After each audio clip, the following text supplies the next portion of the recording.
নিজে না খেলেও আমি পছন্দ করি বলে ওজোর বাবা আজ বাজার থেকে এনেছে পুঁই মিচুরি, যা দিয়ে আমি বানিয়ে ফেললাম ঝটপট পুঁই মিচুরির বাটি চচ্চড়ি। Hello friends, welcome back to Ojo and mom cooking and blogging. তাহলে চলো শুরু করি। বাটি চচ্চড়ি তৈরি করার জন্য আমি পুঁই মিচুরিগুলোকে খুব ভালো করে ধুয়ে নিয়েছি, পরিষ্কার পরিচ্ছন্ন করে নিয়েছি। এরপরে কড়াইয়ের মধ্যে আমি পুঁই মিচুরিগুলো ঢেলে খুব ভালো করে চটকাচ্ছি। এখন কিন্তু আমি গ্যাসের ফ্লেমটা অন করিনি। ভালো করে চটকে নিয়ে এইভাবে বাটি চচ্চড়ি আমি আমার মা মাসিকে করতে দেখেছি, সেইভাবেই কিন্তু আমি বাটি চচ্চড়িটা বানিয়ে থাকি। ভালো করে চটকে নিলে কি হবে, পুঁই মিচুরির যে বাটি চচ্চড়ি হবে সেটা কিন্তু খেতে খুব সুস্বাদু হবে। আস্ত থেকে গেলে যদি না গলে তাহলে খাওয়ার সময় মুখে পড়লে খুব একটা ভালো লাগে না। সেই জন্য চটকে আমি আগে থাকতেই পুঁই মিচুরিগুলোকে ফাটিয়ে নিচ্ছি। মোটামুটি আমি যতটা পারছি ততটাই পুঁই মিচুরিগুলোকে ফাটিয়ে নিলাম। হ্যাঁ, এক আধটা তো থেকেই যাবে। এই দেখো রস বেরিয়ে গেছে। এবার আমি এর মধ্যে খুব সামান্য কিছু উপকরণ যোগ করব। এর মধ্যে আমি খুব ছোট্ট সাইজের একটা আলু লম্বা লম্বা পিস করে কেটে নিয়েছি, আর একটা ছোট্ট পেঁয়াজ লম্বা লম্বা পিস করে কেটে নিয়েছি। এইগুলো আমি সমস্ত পুঁই মিচুরির যে চটকে রেখেছি তার সঙ্গে মিশিয়ে দিলাম।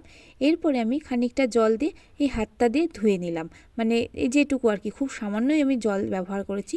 5 থেকে 6 টেবিল চামচ আমি এখানে জল ব্যবহার করলাম। এরপর আমি এর মধ্যে লবণ দিয়ে দেব হলুদ আর কাঁচা লঙ্কা দিয়ে কিন্তু আমি গ্যাসটা অন করে দেব।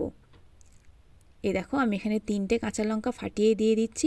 তোমরা যদি মনে করো বা তোমরা স্বাদ অনুযায়ী বেশি করে ঝাল দিতে পারো। এবার আমি একটুখানি নেড়ে চেড়ে দেবো, তারপরে ফোটার জন্য অপেক্ষা করব।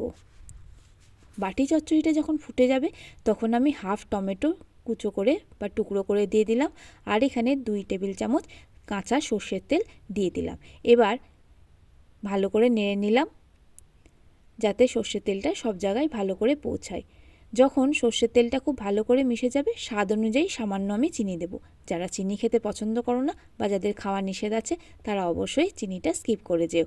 আর একবার আমি খুব ভালো করে নাড়াচাড়া করে দিলাম। এবার অপেক্ষা করব কখন এটা ফুটে ঝোলটা অনেকটা মরে যায়। এই দেখো বন্ধুরা, অনেকটা কিন্তু ঝোল এখানে শুকিয়ে গিয়েছে। এবার আমি মাঝে মধ্যে আলু তুলে চেক করব। আমার কিন্তু এতক্ষণ ধরে যে চচ্চড়িটা হচ্ছে, বাটি চচ্চড়িটা, সেটা কিন্তু মিডিয়াম ফ্লেমেই হচ্ছে। যখন দেখব আলু সেদ্ধ হয়ে গিয়েছে তখন কিন্তু আমি গ্যাসের ফ্লেমটা একদম হাই করে নেব। এই দেখো আমার কিন্তু আলুটা এখানে সেদ্ধ হয়ে গিয়েছে। এবার আমি গ্যাসের ফ্লেমটা হাই করে দিলাম, আর তার সঙ্গে সঙ্গে আমি এখানে আরও 1 থেকে 1.5 টেবিল চামচ সর্ষের তেল অ্যাড করে দিলাম। এই তেলটা যেটা আমি শেষে দিচ্ছি তার জন্য কিন্তু এই বাটি চচ্চড়ির স্বাদ অনেকাংশে বেড়ে যাবে। এবার আমি ততক্ষণ অবধি নাড়ব যতক্ষণ না অবধি তেলটা এই বাটি চচ্চড়ি থেকে আলাদা হয়ে বেরিয়ে আসে।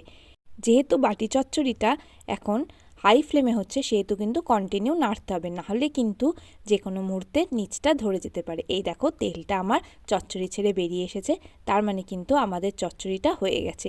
এর থেকে বেশি শুকনো করলে কিন্তু ভাত দিয়ে মেখে খাওয়া যাবে না। ব্যাস, আমাদের বাটি চচ্চড়ি খুব সহজে রেডি হয়ে গেল, আর খেতেও হয় খুব সুন্দর। এই দেখো রঙটা কি সুন্দর এসেছে।